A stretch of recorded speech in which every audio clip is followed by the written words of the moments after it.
Tuh, di sini ada gambar apa sayang? Sampah.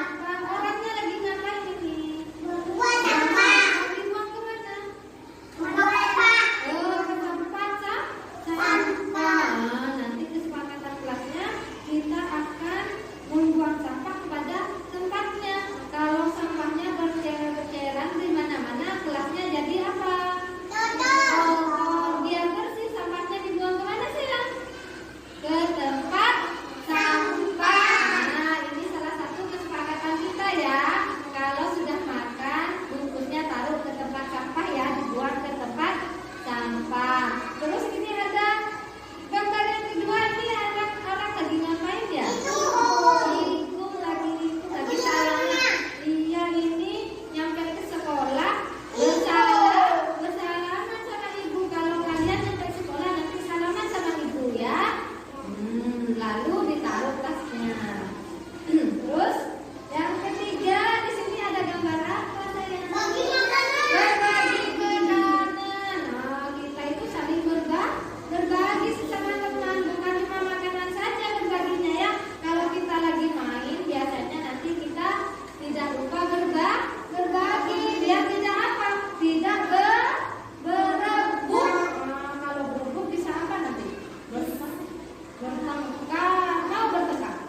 وبه نستعين على أمور الدين والصلاة والسلام على أشرف الأنبياء والمرسلين سيدنا محمد وعلى آله وصحبه أجمعين أما بعد.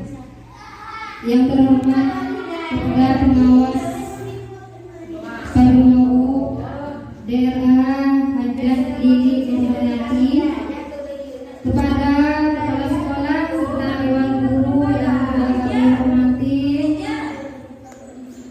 syukur alhamdulillah kami panjatkan kehadirat Allah Subhanahu wa taala yang telah melimpahkan rahmat serta taufik hidayahnya kepada kita semua sehingga kita bisa berkumpul dalam rapat menteri per bulan satu kali, yang dimana rapat ini akan dilaksanakan Sabtu 4, yaitu di Aula Muslimah R6. Salawat dan salam sudah terjun dilimpahkan kepada junjungan kita Nabi Muhammad SAW yang telah menuntun kita dari alam kegelapan menuju terang yang terang benderang seperti pada siang hari ini. Demi menyingkat waktu, kami akan membacakan susunan acara pada siang hari ini. Susunan acara yang pertama pembukaan, yang kedua absensi dan pembayaran tulen, yang ketiga sambutan dan pengarahan, yang keempat pengisian, yang kelima lain-lain, yang terakhir yaitu penutup dan doa. Marilah kita buka acara ini dengan pembacaan basmalah bersama-sama. Bismillahirrahmanirrahim. Terima kasih. Acara yang kedua yaitu absensi disertai dengan pembacaan tulen. Absensi. Warahmatullahi wabarakatuh. Yang terhormat Ibu Pengawas TK Kecamatan Padumawu, Ibu DLA Hajat Lili Nurhayati. Yang terhormat Kepala TK Selamat Menang, Kepala sekolah saya Ibu Zahra Naima. Terus yang terhormat dewan guru yang sudah hadir pada kesempatan siang hari ini. Perkenalkan, sebelum perkenalan, pertama-tama saya ucapkan banyak terima kasih kepada dewan guru, ibu pengawas terutama, dan kepala sekolah saya karena sudah memberikan kesempatan kepada saya untuk mengisi di kegiatan hari ini.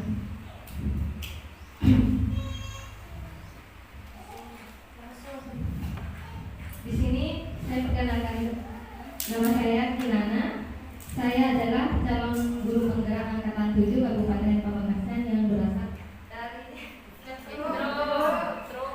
dari TK Muslimat R6.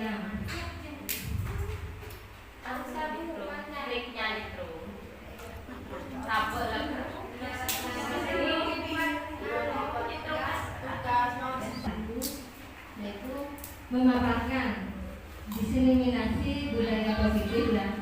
Ini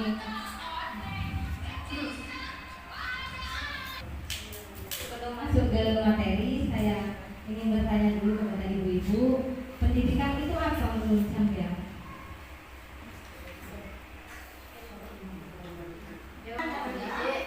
Itu membuat perubahan kepada peserta didiknya. ya, bisa. Mungkin ada yang lain. Ya. Terus di sini ada juga tujuan dari pendidikan. Nah, tujuan pendidikan itu apa ibu-ibu ya? Kita itu mendidik anak itu tujuannya apa? Mengembangkan potensi. Mengembangkan anak bangsa. Nah, Potensi anak didik. Nah, di sini saya mengutip ya dari filosofi Ki Hajar Dewantara. Memang ini yang ada di pendidikan guru penggerak. Sekarang ini saya soalnya lagi mengikuti pendidikannya. Banyak tahapan ibu ya. Nah, di sini ada filosofi Ki Hajar Dewantara yang menurut beliau itu adalah pendidikan adalah tempat persemaiannya benih-benih kebudayaan masyarakat. Nah, itu untuk menciptakan manusia Indonesia yang beradab, maka pendidikan menjadi salah satu kunci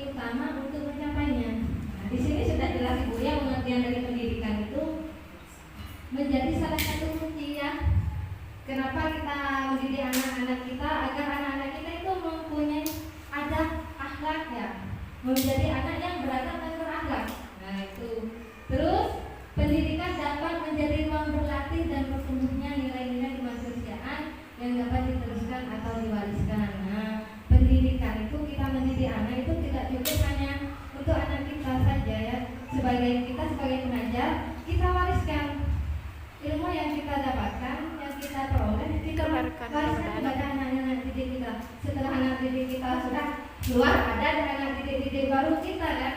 Nah, di sini juga ada tujuan. Tujuan dari pendidikan adalah menuntun segala kodrat yang ada pada anak-anak agar mereka dapat mencapai keselamatan dan kebahagiaan yang setinggi-tingginya, baik sebagai manusia maupun sebagai anggota masyarakat. Tugas kita adalah kita sebagai guru itu menuntun anak didik kita agar mereka tidak salah arah, tidak salah jalur. Agar anak kita menjadi anak yang kita kan menginginkan anak didik kita sukses semua ibu-ibu ya. Sukses semua, berhasil semua. Nah itu adalah tugas kita, menuntunnya agar anak didik kita itu menjadi anak yang sukses kelak. Terus Ki Hajar Dewantara menjelaskan bahwa dasar pendidikan anak itu berhubungan dengan kodrat alam dan kodrat zaman.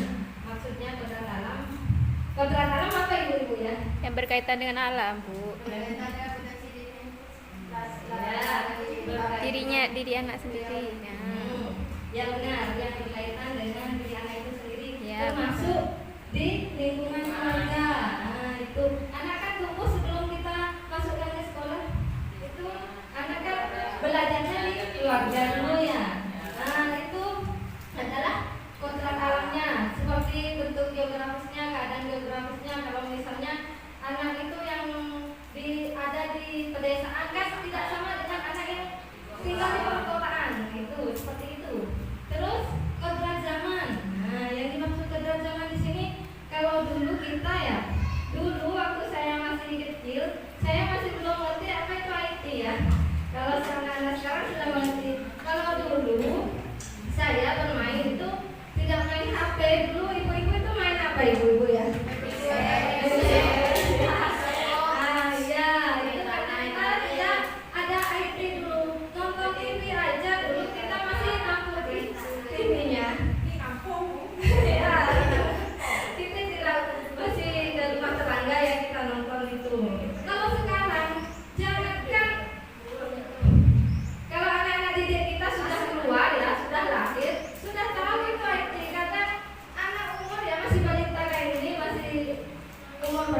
Sudah tahu itu HP, sudah ibu orang tuanya perkenalkan sama HP ya.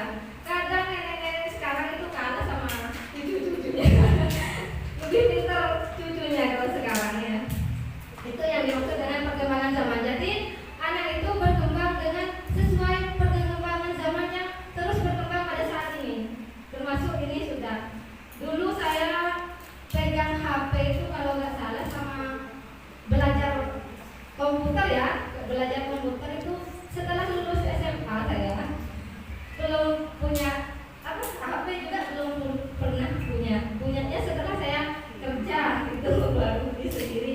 Terus dulu saya kerja di komputer itu karena tahu komputer karena saya kerja di tempat komputer dulu. Di warnet. Saya kerja di fotokopian di dekatnya Polsek sana itu dulu sebelum saya kuliah lagi. Nah, di sini ada juga nilai dan peran guru penggerak. Nilai guru penggerak itu ada 5, sama peran guru penggerak juga ada 5. Di sini yang pertama yaitu berpihak pada murid. Maksudnya berpihak pada murid itu kita tidak hanya menjadi penceramah di depan aja ibu ya. Kita gali potensi anak yang ada pada anak itu. Kita gali. Jangan kita hanya menuntut saja pada anak. Kalau dulu kita mungkin memberikan kegiatan menuntut ya pada anak. Misalnya kita mengadakan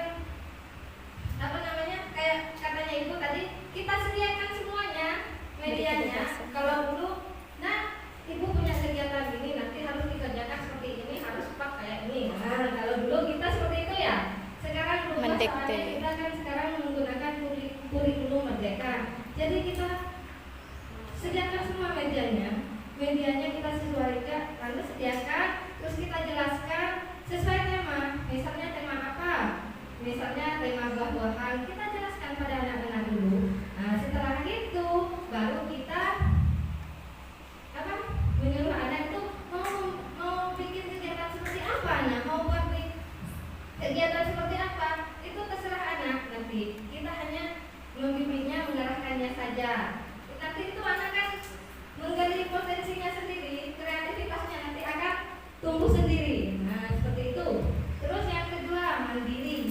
Mandiri maksudnya di sini kita sebagai guru harus tetap menuntut ilmu, ibu-ibu ya, menjadi pembelajar sepanjang hayat katanya. Kita sebagai guru harus menjadi pembelajar sepanjang hayat, tidak hanya belajar waktu kuliah saja. Walaupun sekarang kita harus tetap menggali ilmu, tetap belajar. Nah, kita belajarnya dari mana? Bisa kita mengikuti pelatihan-pelatihan, terus mengikuti seminar-seminar atau webinar. Sekarang banyak webinar ya, karena wabah COVID-19, jadi banyak webinar-webinar, kita bisa mengikuti itu. Terus kita bisa browsing juga di Google atau YouTube, banyak pembelajaran di sana. Sebelum saya belum lulus CGP ini, dulu jujur saya tidak tahu yang namanya Canva. Bingung saya. Pas kebetulan harus menggunakan link kalau ada tugas, kan semuanya online ibu-ibu ya. Saya mengerjakan tugas itu di RMS, terus harus diupload, nanti harus linknya yang dikumpulkan, diuploadnya linknya. Saya bingung linknya itu dari mana ya saya dapat. Kalau saya dulu itu ada orang ngirim link itu gimana caranya saya ya, caranya orang buat ini. Ternyata saya setelah mengikuti ini, akhirnya saya harus tidak mau harus belajar. Saya cuma mau minta tolong ke teman saya, kebetulan teman saya masih baru melahirkan. Jadi saya minta tolong ke teman yang sama-sama di GP. Saya datang ke rumahnya dari jam 7 malam itu sampai jam 10. Kebetulan dia tidak berkeluarga, jadi mungkin bebas ya.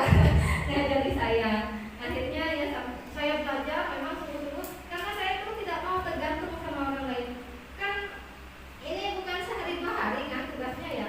Saya ini sampai 6 bulan ke depan mengerjakan tugas itu.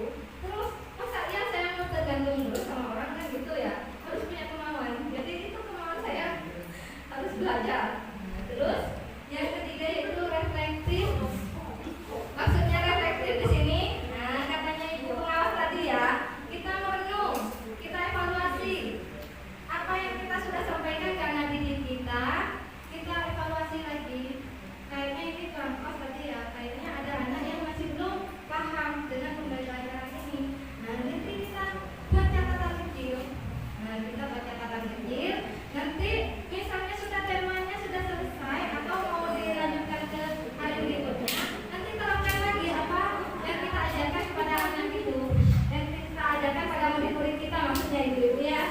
Terus kolaboratif, cuma dengan teman sejawat saja, bekerja samanya dengan orang tua murid juga.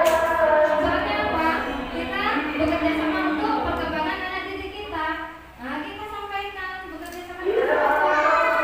Kalau anak ini masih membutuhkan bimbingan ini, kita sampaikan kekurangan anak itu apa. Nah, kita agar orang tua di rumah itu sambil lalu membimbing. Terus yang terakhir, inovatif. Inovatif di sini kita memunculkan ide-ide baru, ide-ide yang bagus, sehingga pembelajaran yang kita berikan itu akan membuat anak itu menarik, akan membuat anak senang mengikuti pembelajaran kita. Terus peran guru penggerak di sini ya, di sini ada pemimpin pembelajaran, terus bagi guru lain. Nah, pemimpin pembelajaran itu maksudnya kita memimpin pembelajaran pada murid kita ya. Terus bagi orang lain. Nah, terus di sini kita memotivasi teman kita agar berkembang. Terus menjaga kolaboratif, seperti tadi kerjasama, mewujudkan kepemimpinan murid. Artinya kita jadikan anak kita itu tidak penakut saat tampil di depan agar anak itu dia grogi. Nah, kita tumbuhkan, kita motivasi anak kita agar dia kelak menjadi pemimpin. Terus menggerakkan komunitas praktisi ya, seperti mengadakan tahapan minggu sampai bulan ini.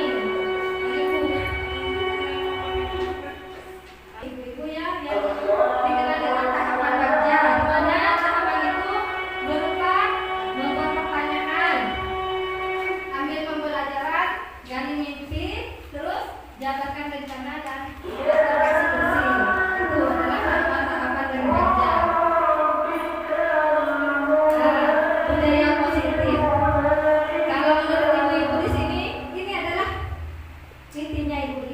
Ini budaya positif. Budaya positif itu apa itu ya? Kebiasaan yang baik. Ya, selain itu budaya itu apa itu? Kebiasaan. Terus positif? Baik. Budaya positif itu adalah budaya yang baik-baik. Di sini juga ada pengertiannya kan ya? Budaya positif adalah suatu kebiasaan yang bernilai positif. Di dalamnya mengandung sejumlah kegiatan yang mampu menunjukkan karakter murid. Dengan kita menerapkan budaya positif, itu artinya kita dapat menumbuhkan karakter anak. Dengan tujuan apa tujuan kita menerapkan budaya positif? Karena kita ingin menumbuhkan karakter anak. Dengan melakukan kebiasaan-kebiasaan, misalnya kebiasaan kecil seperti kita membuang sampah pada tempatnya. Seperti itu. Terus ucapkan salam ketika masuk kelas atau kita nyampe rumah kita ucapkan salam seperti itu. Contohnya ibu-ibu ya. Terus budaya positif merupakan pemwujudan dan nilai-nilai atau keyakinan universal yang diterapkan di sekolah. Budaya positif ini sangat baik kalau diterapkan di sekolah agar anak-anak kita itu menjadi anak yang berkarakter. Terus budaya positif diawali dengan perubahan paradigma dan teori kontrol. Di sini nanti ada juga teori kontrol ibu-ibu ya. Ini adalah konsep-konsep dari budaya positif itu sendiri. Yang pertama, disiplin positif dan nilai-nilai kebajikan. Yang kedua, teori motivasi, hukuman, dan konsekuensi. Yang ketiga, keyakinan kelas. Yang keempat, kebutuhan dasar manusia. Yang kelima, yaitu teori kontrol, dan yang terakhir, segitiga restitusi. Di sini ada juga disiplin positif dan nilai-nilai kebajikan. Apa itu disiplin positif? Di sini adalah seseorang yang memiliki disiplin diri, berarti mereka bisa bertanggung jawab terhadap apa yang dilakukannya karena mereka mendasarkan tindakan mereka pada nilai-nilai kebajikan universal. Orang yang memiliki disiplin diri itu akan melakukan hal-hal yang mereka kontrol. Jika anak orang itu tidak mempunyai disiplin positif, biasanya akan melakukan hal-hal yang buruk biasanya. Terus, jika orang itu mempunyai disiplin positif, maka dia akan bertanggung jawab apa dengan apa yang telah dia lakukan. Misalkan dia melakukan hal-hal yang buruk, dia pasti akan bertanggung jawab. Beda dengan orang yang tidak mempunyai disiplin diri. Di sini disiplin diri dapat membuat seseorang menggali potensinya menuju kepada sebuah tujuan, sesuatu yang dihargai dan bermakna. Terus nilai-nilai kebajikan adalah sifat-sifat positif manusia yang merupakan tujuan dunia yang ingin dicapai setiap individu. Setiap individu itu kan ingin mencapai yang pasti kita ingin mencapai yang baik-baik ibu ya. Masa kita ingin menjadi orang yang tidak berguna gitu kan ya. Pasti kita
membuang sampah. Nah, harus gitu ya. Kita sebagai guru kan sebagai suri tauladan ya. Nah, kita ada hal kecil, dari hal kecil aja dulu. Kita menemukan sampah, terus kita ambil, kita buang ke tempatnya. Itu adalah contoh yang menurut kita hanya sepele ibu-ibu ya. Tapi kalau kita ada anak didik kita yang melihat, itu adalah proses belajar. Anak itu belajar dengan apa yang kita lakukan, apa yang kita biasakan. Nah, setelah itu nanti anak-anak itu sedang melihat, itu biasanya akan timbul kesadaran bahwa itu ibu tadi buang sampah. Nah, seperti itu. Jadi anak itu akan terbiasa membuang sampah pada tempatnya. Terus guru menerapkan segitiga restitusi. Nah, misalnya ada anak, saya bacakan dulu ya. Segitiga restitusi yaitu menciptakan kondisi yang mengajarkan murid mencari solusi dan bertanggung jawab atas kesalahannya. Seorang guru memilih posisi manajer dalam mengontrol perilaku anak sehingga anak tidak merasa malu dan dihakimi. Nah, ini yang bisa diterapkan di sekolah ibu-ibu nanti. Segitiga restitusi ini adalah salah satu segitiga restitusi. Maksudnya di sini, misalnya contohnya ya, ada anak yang melakukan kesalahan. Misalnya anak seperti anak apa ya? Nanti ada di video saya itu ada anak yang sering berebut mainan. Nah, posisi kita apa nanti? Bagaimana cara penyelesaiannya? Nah, nanti kita menggunakan segitiga restitusi ini. Nanti akan dibahas lebih lanjut di belakang. Terus restitusi adalah proses menciptakan kondisi bagi murid untuk memperbaiki kesalahan mereka sehingga mereka bisa kembali pada kelompok mereka dengan karakter yang lebih kuat. Nah, seperti itu. Inilah fungsinya dari menggunakan segitiga restitusi. Jadi anak itu tidak akan merasa terhakimi, tidak merasa tersakiti. Terus restitusi membantu murid menjadi lebih memiliki tujuan, disiplin positif dan memulihkan dirinya setelah berbuat salah. Nah, walaupun anak itu salah, anak itu tidak akan sakit hati nanti kalau menggunakan segitiga restitusi ini, ibu ya.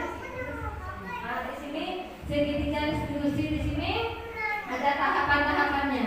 Ada 3 ya, tahapan segitiga restitusi. Yang pertama yaitu menstabilkan identitas.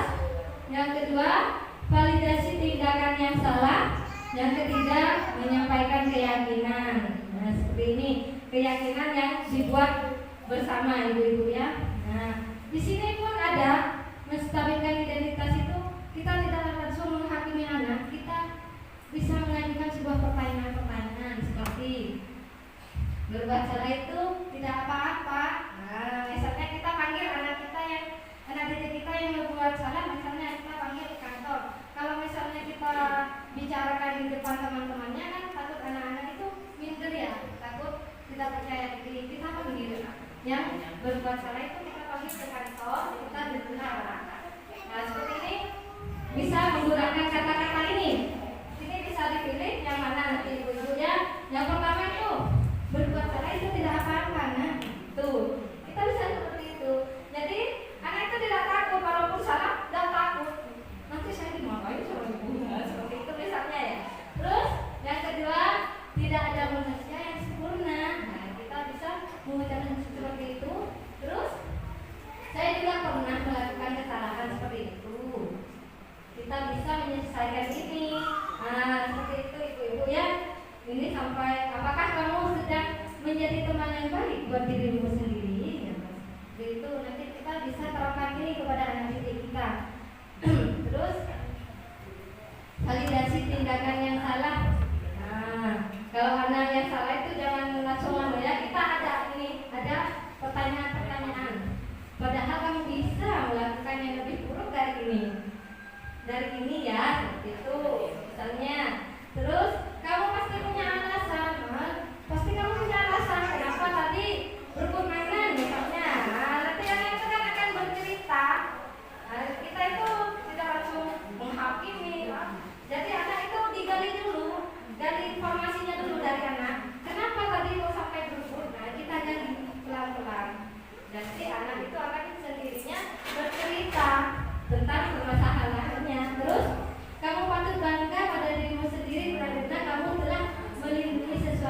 Misalnya ya ada anak yang membuang sampah sembarangan misalnya ya.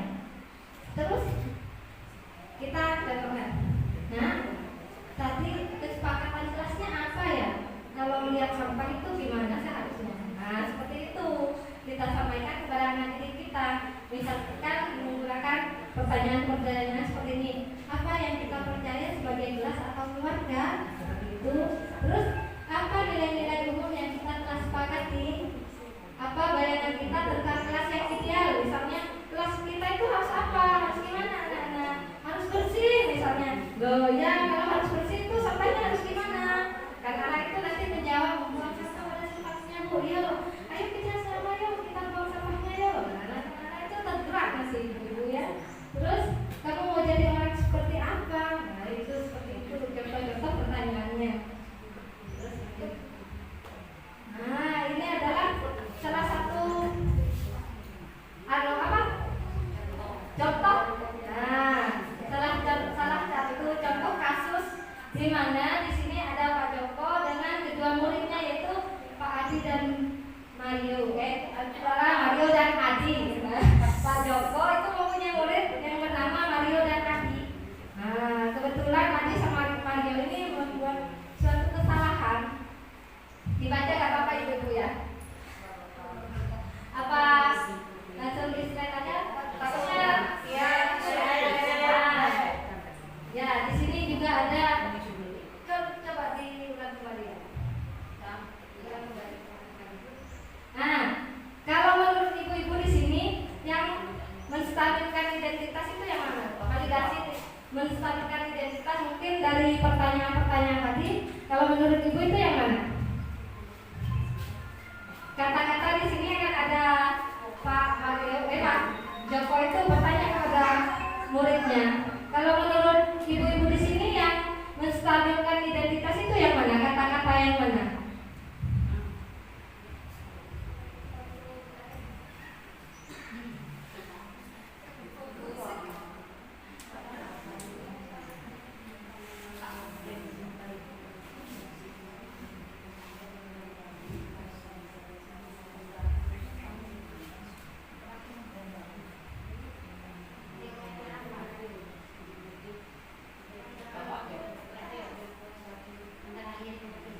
Yang mana? Yang ini. Nah, ini masuk ke validasi tindakan yang salah ibu-ibu ya. Nah, kalau yang menstabilkan identitas seperti ini misalnya, apakah kalian tahu kalau kalian itu berada dalam masalah sekarang? Nah, kita tanyakan dulu, itu menstabilkan identitas. Apa yang mereka lakukan tadi? Nah, tindakan salah apa yang mereka lakukan nanti? Anak kita kan bisa bercerita ya tentang permasalahannya.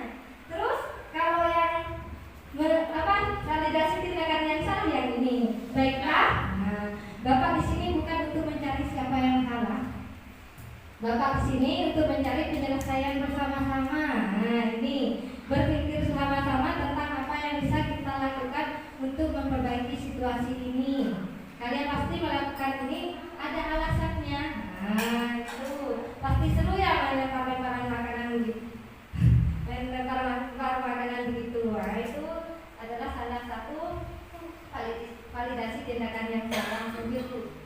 Terus kalau menurut ibu-ibu di sini yang masuk kata kalimat menyampaikan keyakinan kelas itu yang mana?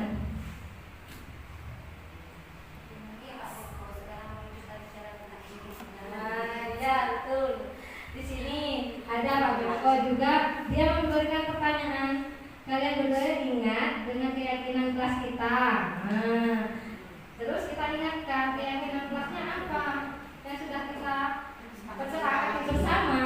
Nah, terus kita kembali pada ketika kalian melempar-lemparan makanan dan mengenai Ibu Dina. Apakah ketika kalian melakukan itu kalian menghormati orang lain dan lingkungan? Nah, jawab anak yang dua ini tidak, Pak. Nah, terus Pak Joko itu bilang, tapi kalian mendapatkan rasa senang ya dengan tindakan yang kalian lakukan. Menurut Bapak, ada cara yang untuk mendapatkan rasa senang, tapi tidak harus merugikan Bagaimana menurut kalian? Ya Pak, itu kata Mario dan Adi ini. Terus, nah sekarang mari kita selalu mengindahkan keyakinan kelas kita. Besok kita ke kantin dan kalian bisa berperilaku lebih baik lagi. Nah, nanti kita arahkan, misalnya ada anak yang berbuat salah seperti ini, kita buat kesepakatan dengan anak apa? Kita tanyakan lagi kesepakatan kelasnya seperti apa. Nah, karena dia sudah melakukan kesalahan, tindakan yang sebaiknya mereka lakukan apa? Meminta maaf, ya, meminta maaf kepada Bu Dina. Nah, seperti itu ibu-ibu. Lanjut Bu. Nah, di sini adalah aksi nyata yang saya terapkan di kelas saya, yang sudah saya lakukan di kelas saya. Nah, kebetulan di sini ada 3 anak ya yang saling berebut mainan, di mana teman yang lain lagi bermain.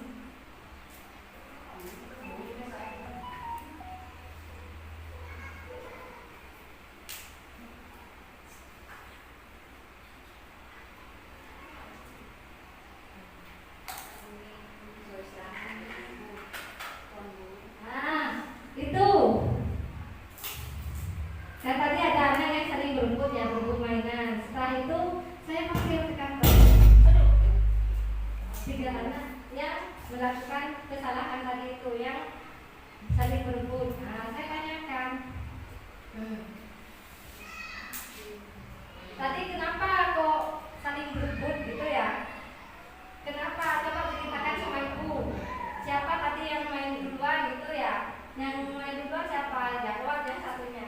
Saya Bu tadi yang main duluan. Terus yang berebut siapa? Ada. Akhirnya anak itu bercerita, tadi saya main, terus setelah itu direbut sama ini. Karena ini sudah lama tadi yang main gitu. Terus tak bergantian, jadi direbut sama temannya dan mau berbagi, maksudnya seperti itu ya. Nah, setelah itu saya ngasih pertanyaan, ibu di sini tidak akan mencari siapa yang salah, nah ya gitu ya. Kita selesaikan sama-sama ya. Terus saya bertanya, keyakinan kelasnya apa? Nah, pada waktu itu saya memang menerapkan keyakinan kelasnya harus berbagi. Nah, berbaginya di sini bukan hanya mainan saja ibu ya. Misalnya ada temannya yang membawa makanan, kita harus berbagi sama temannya. Nah, tapi kebetulan di sini mereka berebut mainan sampai mereka itu dan mau mengalah. Salah satunya ada yang mau mengalah sampai mau bertengkar. Nah, sampai mau bertengkar, akhirnya setelah mereka sudah menyatakan keyakinan kelasnya dan berjanji tidak akan berebut mainan lagi, akhirnya setelah itu saya memintanya untuk minta maaf. Nah, seperti itu. Jadi dengan menerapkan ini kita tidak menghakimi anak itu tidak sakit hati dengan apa yang mereka lakukan. Kadang kan mereka lakukan sudah salah, terus kita menghakimi anak, malah anak itu tambah merasa bersalah. Nah, di sini adalah bentuk testimoninya. Anak itu menyatakan, tadi saya berbuat kesalahan, tapi sama mungkin ya dimarahin. Nah, seperti itu. Jadi kan saya lakukan tidak marah-marah ya kepada anak-anak ya. Kalaupun anak itu sama, kita tidak usah marah-marah kasihan. Biar anak-anak itu kecerdasannya, perkembangannya tidak terhambat. Mungkin seperti itu yang dapat saya sampaikan. Saya juga masih belajar ibu-ibu ya. Mungkin ilmu saya jauh sedikit dari ibu-ibu di sini. Tapi karena ini adalah tugas saya, jadi saya harus mengimbaskannya kepada ibu-ibu. Mungkin ilmu yang saya berikan bisa bermanfaat bagi ibu-ibu. Mungkin ada yang mau bertanya mengenai budaya positif yang sudah saya sampaikan, bisa. Gak apa-apa, saya nanti akan menjawabnya sebisa saya bisa menjawabnya itu. Kita ada yang bertanya.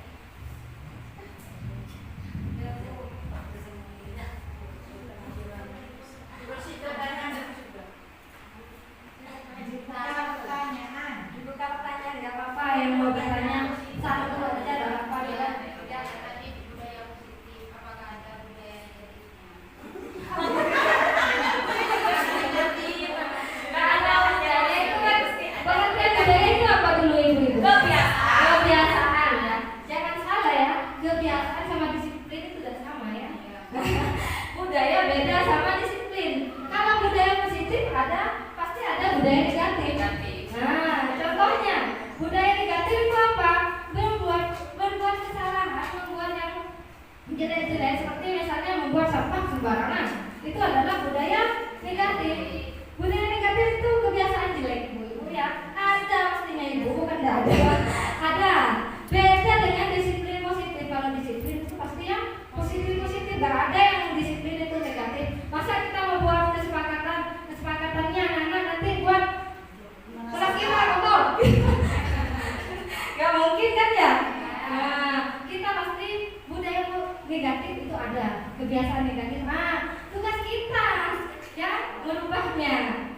Dari kebiasaan biasanya mungkin anak itu kebiasaan itu dia dapatkan dari rumah mungkin atau dari lingkungan sekitar. Kebiasaan mungkin ada anak yang merokok mungkin itu kan dari sekitar ya. Kalau masih anak kecil seperti kita guru TK ya, kita mengajarkan dari hal-hal kecil dulu ya, seperti membuang sampah pada tempatnya. Terus membiasakan mengucapkan salam, membiasakan berdoa setiap pada kegiatan sehari-hari. Itu adalah betul-betul kebiasaan positif. Ya, kita jangan membuat kesepakatan kebiasaan yang negatif. Soalnya itu dampaknya tidak bagus ibu ya. Kita biasakan anak ke hal-hal yang baik, yang positif. Kalau disiplin negatif, gak ada. Saya jawab gak ada ibu ya. Misalnya mungkin ada yang bertanya, kalau ada budaya positif pasti ada budaya negatif. Kalau ada disiplin positif, adakah ada disiplin negatif? Gak ada ya ibu-ibu ya. Kalau disiplin itu pastinya mengarah ke positif yang baik-baik. Nah seperti itu. Bagaimana ibu? Sudah puas dengan apa yang saya sampaikan? Mungkin ada pertanyaan lain?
Pendidikan usaha untuk memberikan pengalaman baru.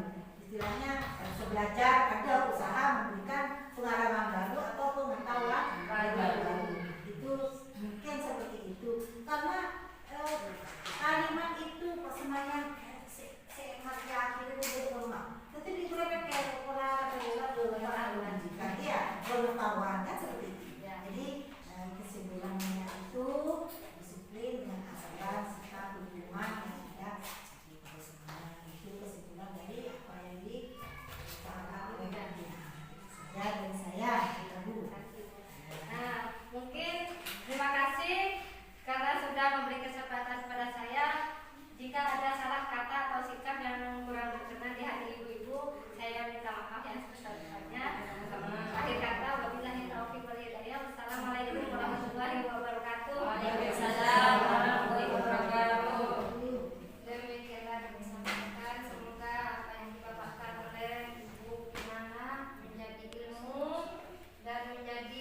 Assalamualaikum warahmatullahi wabarakatuh.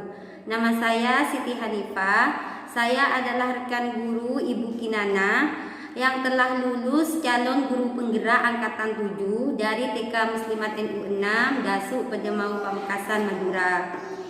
Alhamdulillah, berkat paparan dari Ibu Kinana tentang budaya positif, terus disiplin positif, segitiga restitusi yang telah disampaikan oleh beliau sangat memberikan manfaat yang baik bagi kami, khususnya sebagai guru di TK Muslimat NU 6 ini. Apa yang sudah disampaikan oleh Ibu Kinana itu sangat baik untuk membentuk karakter anak-anak di TK Muslimat NU 6, seperti budaya positif yang sudah disampaikan. Itu sangat baik karena dengan adanya budaya atau kebiasaan-kebiasaan yang baik, mulai dari hal-hal yang sangat kecil seperti membuang sampah pada tempatnya, terus mengucapkan salam ketika bertemu guru, bersalaman, dan berbagi ketika memiliki makanan atau bekal yang lebih, itu sangat baik. Itu akan menjadi karakter yang baik bagi anak-anak usia dini, karena hal itu memang harus dibiasakan mulai dari sejak dini.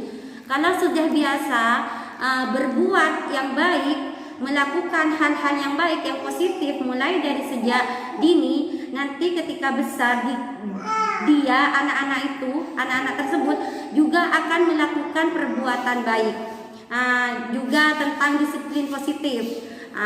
Anak harus berangkat sekolah, harus nyampe di sekolah jam 7. Maka dengan disiplin yang positif, dengan kebiasaan yang positif, anak berangkat sekolah jam 7, maka nanti sampai besar dia akan disiplin dengan waktu. Tidak akan malas kalau berangkat sekolah, tidur. Segitiga restitusi sangat bermanfaat bagi semua guru untuk menjadi solusi ketika menghadapi anak yang memiliki masalah atau hal-hal yang dilakukan, hal-hal negatif yang dilakukan anak, bisa menggunakan teori segitiga restitusi ini.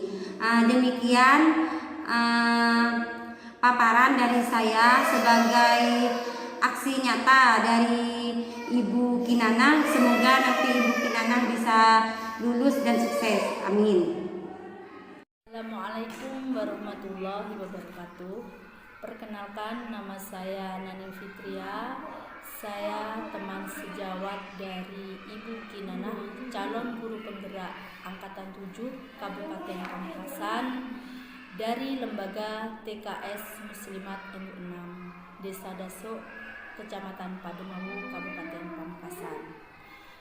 Dari hasil diseminasi yang telah disampaikan oleh Ibu Kinana, alhamdulillah saya telah memahami, meskipun tidak keseluruhan teori yang disampaikan oleh Ibu Kinana. Saya bisa mengambil hikmah dari apa-apa yang sudah Ibu Kinana sampaikan. Di antaranya tentang budaya positif. Dari budaya positif itu saya sudah menerapkan rumusan segitiga restitusi. Nah, dari pengalaman yang saya alami di kelas saya, terutama dengan penerapan teori segitiga restitusi itu, ternyata memang benar-benar bisa menciptakan suatu perubahan, dari mana awalnya saya yang merasa belum maksimal menyelesaikan masalah yang ada, terutama masalah terkait dengan anak-anak didik saya. Dengan penerapan teori tersebut, masalah itu bisa terpecahkan dengan baik dan berhasil. Selain itu tentang teori konsekuensi dan hukuman. Itu kan kemarin dari penjelasan tersebut ada sedikit perbedaan. Nah, dari situ pun saya bisa menerapkan dengan mengetahui perbedaan-perbedaan yang ada.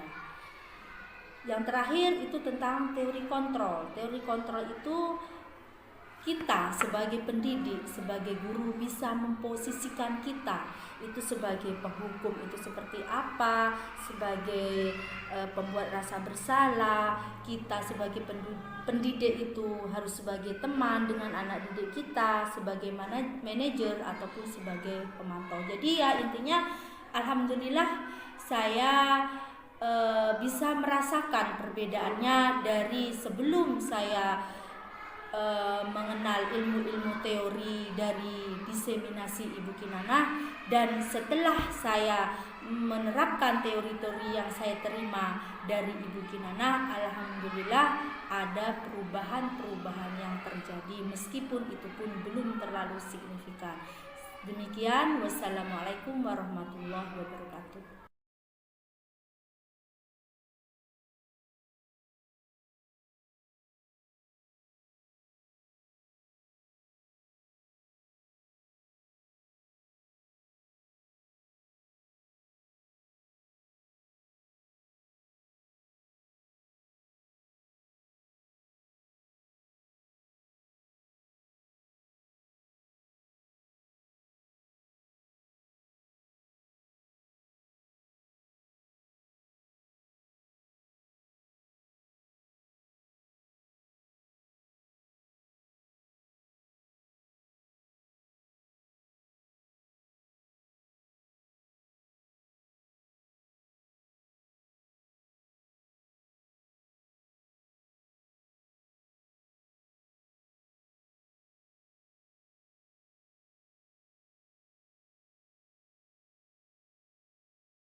Ayo kerja sama.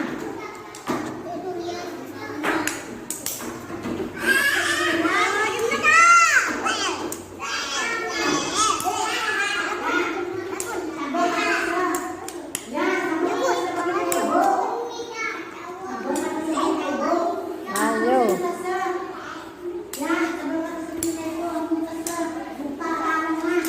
Siva, wantai katailah.